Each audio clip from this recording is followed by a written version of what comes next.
Rocky. I'm Dr. Champagne. Hi, it's nice to meet you. You too. I'm glad you're here today, and I'm honored you chose me to be your chiropractor.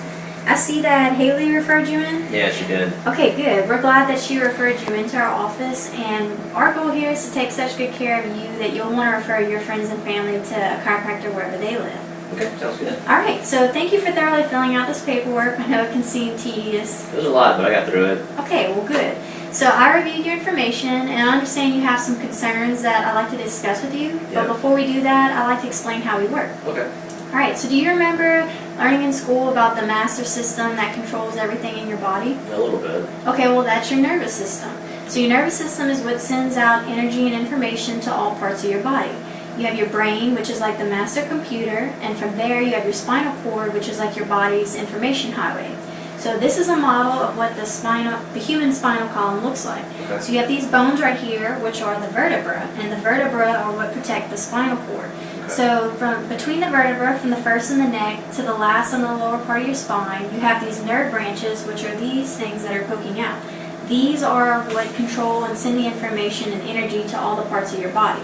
So in order for me to help you, what I need to do is locate and correct what's called vertebral subluxations. Okay. Now, subluxation is when you have two bones that are out of alignment or stop moving properly, and that can begin to irritate a nerve.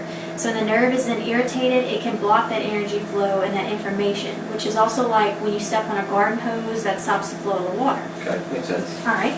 Now, typically, what I've seen in my practice, whenever I see children or babies, they have one or two subluxations that they've gotten from minor falls, from playing around the house, even the stress of the birthing process. So typically, when they get their subluxations, they may be asymptomatic, which means they may have no pain associated with it. Okay. So what they may do is they may cry at first or experience some discomfort, and then after that, they're done.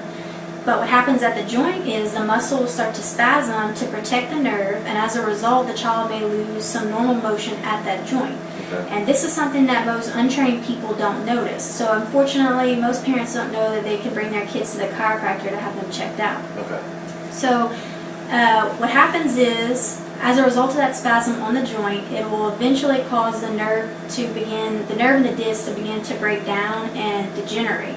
So as that disc degenerates, which are these things right here, the disc, as the disc degenerates, it gets thinner and thinner, and eventually that can lead to an unexpected blowout, which may be experienced as intense pain upon bending over. Okay. So after that, once the nerves start to degenerate, you may begin to develop symptoms like aches, pains, numbness, tingling, spasm, burning, weakness, or even incoordination, which could mean weakness and balance. Okay. So if you look at this chart right here, the nerves that you have in the neck, they go to the head, the neck, the shoulders, the arms, and the hands. And that's what supplies the ears, the nose, and the throat. And the nerves of the mid-back, they go to the mid-back, the chest, and the abdominal cavity. They supply the heart, the lungs, and the stomach. Okay. And then the nerves in the low back, those go down the buttocks, the legs, the feet, and the toes, and that's what supplies the kidneys, the bowels, and the genitalia. Okay.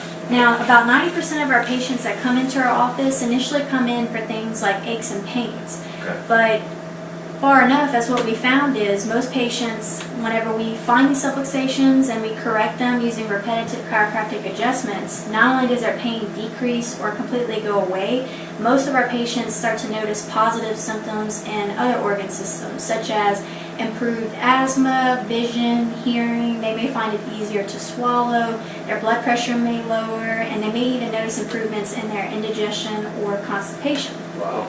So yeah, they're pretty happy about it. And they may have initially come in for something like neck pain or back pain, but we were able to help them with their vision, their heart, or their digestive system. Right. So as you can see, chiropractic is about helping the body function at its best, not just making the pain go away.